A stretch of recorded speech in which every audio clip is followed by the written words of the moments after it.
मित्रों, स्वागत है आपका। दोस्तों, क्या आप जानते हैं सम्राट अशोका के पास 9 ऐसे रत्न थे जो अपने ज्ञान में सर्वश्रेष्ठ थे। इनमें से कोई टाइम ट्रैवल में, तो कोई प्रोपेगेंडा में, तो कोई विमान बनाने के विषय, और ऐसे ही हर एक रत्न के पास अलग अलग अद्भुत ज्ञान था। और सम्राट अशोक ने इन 9 रत्नों के ज्ञान को एक किताब में संग्रहित किया था। उस किताब को लेकर जानकारी तो है पर आधी अधूरी, किंतु हमारे पास बहुत सारी। तो जानते हैं इन 9 रत्नों की रहस्यमय किताब के बारे में और क्यों उस किताब को हमसे छुपाया गया। वीडियो पूरा देखना, क्योंकि इनमें ऐसी जानकारी है जो आपने शायद ही सुनी होगी। तो शुरू करते हैं। सबसे पहले सवाल ये उठता है कि सम्राट अशोक के साथ वे कौन 9 लोग थे जिनके बारे में कहा जाता है कि उनमें से प्रत्येक के पास अपने अपने ज्ञान की विशेषता थी, अर्थात उनमें से प्रत्येक विशेष ज्ञान से युक्त था। और अंत में सम्राट अशोक ने उनके ज्ञान को दुनिया से क्यों छुपा कर रखा। आपको ज्ञात हो कि सम्राट अशोक कलिंग युद्ध में होने वाली हिंसा और रक्तपात से अजीज होकर युद्ध से संन्यास लेने की घोषणा के बाद बौद्ध धर्म की शरण में जा चुके थे। और सम्राट अशोक ने शासन प्रशासन को बेहतरी से चलायमान रखने के लिए इन 9 रत्नों को स्थापित और अग्रसित किया।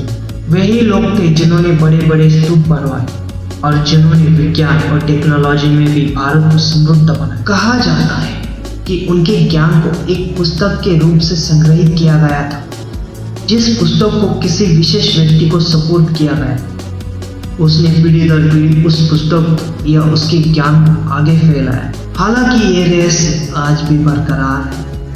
ऐसा माना जाता है कि सम्राट अशोक ने प्रमुख 9 लोगों की एक ऐसी संस्था बनाई जिन्हें कभी सार्वजनिक तौर पर उपस्थित नहीं किया और उनके बारे में लोगों को कम ही जानकारी थी।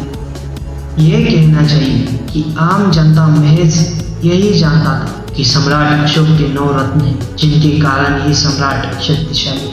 इन रहस्यमय 9 लोगों का कार्य ऐसे जानकारियों की विद्या को बचा कर रखना था जो अगर किसी के हाथ लग जाए तो सृष्टि का विनाश कर सकती है।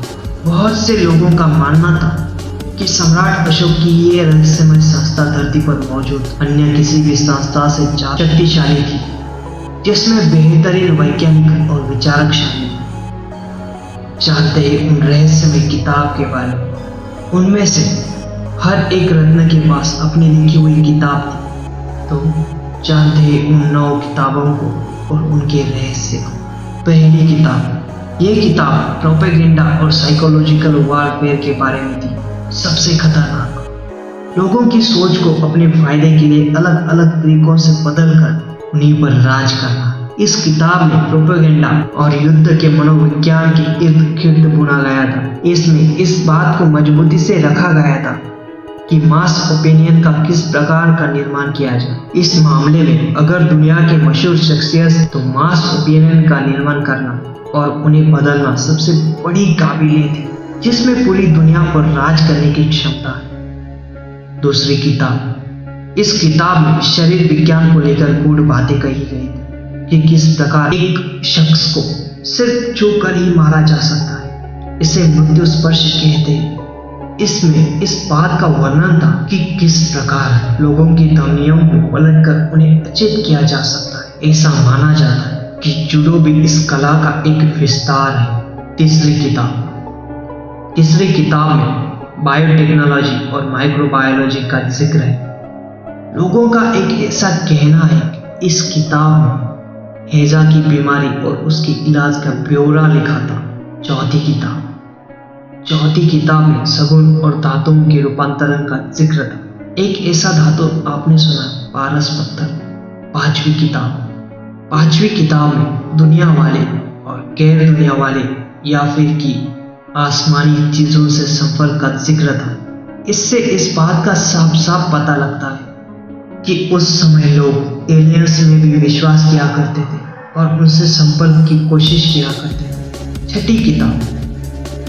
छठी किताब में गुरुत्वाकर्षण का जिक्र है और साथ ही वैमानिक शास्त्र का भी ब्यौरा है।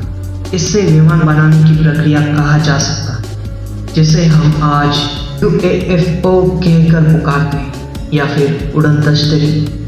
7वीं किताब। इस किताब में ब्रह्मांड और उसके उत्पत्ति के सिद्धांतों पर विस्तार से चर्चा की गई थी। इसके साथ ही इसमें समय और काल के सफर का भी जिक्र था। आसान भाषा में टाइम ट्रेवल कैसे किया जाता, ये उस किताब में था। 8वीं किताब। 8वीं किताब में प्रकाश का जिक्र और उसकी रफ्तार के भी चर्चे। प्रकाश को किस प्रकार काबू में किया जाए और उसे हथियार के तौर पर इस्तेमाल किया जा सके, इन बातों का 8वीं किताब में उल्लेख था।